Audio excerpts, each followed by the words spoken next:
Hello, my name is Brian Nelson. I'm a student at Minneapolis Community and Technical College. This is a reflective analytical video for the course Education 2900, Teachers' Experience in Urban Schools, and also other coursework for the Education Department at MCTC. Some of the topics covered have included classroom guidance models, classroom discipline, childhood development theories, to culturally relevant pedagogy. The two topics I'd like to discuss today are regarding dialogue that occurs and does not occur within school systems today, and also teacher reform and teacher assessment. The book Pedagogy of the Oppressed by Paulo Freire speaks specifically to dialogue, and where Freire states that if it is in speaking their word that people by naming the world transform it, dialogue imposes itself as the way by which they achieve significance as human beings, dialogue as thus an existential necessity. He goes on to say that without dialogue, there is no communication, and without communication, there can be no true education. Now, I believe that to be true in speaking that the dialogue that occurs between students and teachers is a necessity. That dialogue that occurs between families, parents, and caregivers with other teachers, with other colleagues, and with administrators is necessary within a school system to function properly and effectively.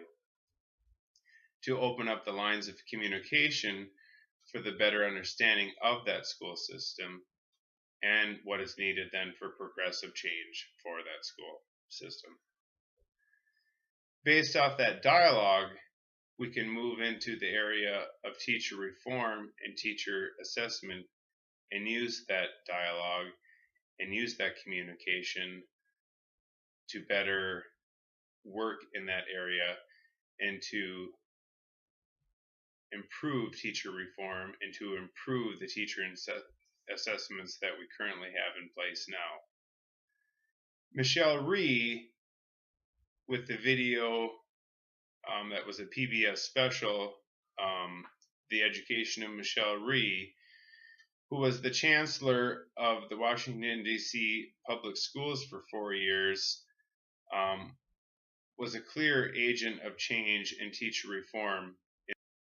Some of her ideas born out of Teach for America were that her experience in dealing with students from poor urban areas and poor urban schools were that she had successes in her classrooms and her students did improve, and it wasn't because of that, the students, something miraculous happened. It was her, it was the teacher. The teacher made the impact, where she stated that, the parents didn't change, the home life didn't change, the neighborhoods didn't change.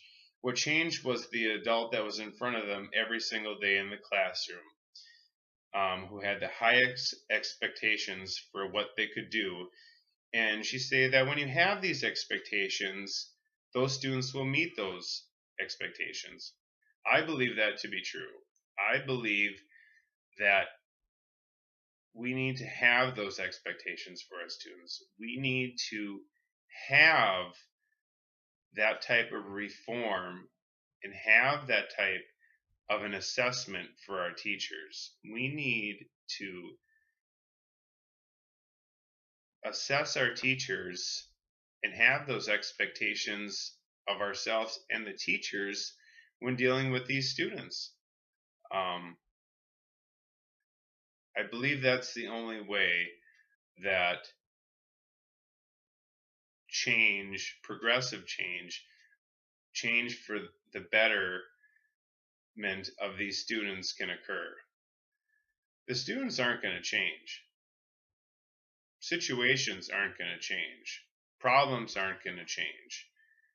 I think the only variable in this equation that can change is teachers, teaching styles, relating with students, that dialogue we speak of, how we communicate with teachers, how we communicate and work with other colleagues and teachers and staff and administrators, and then how we work together to come up with a plan to better teach our students, to have those high expectations of our students, and to help those students meet those high expectations.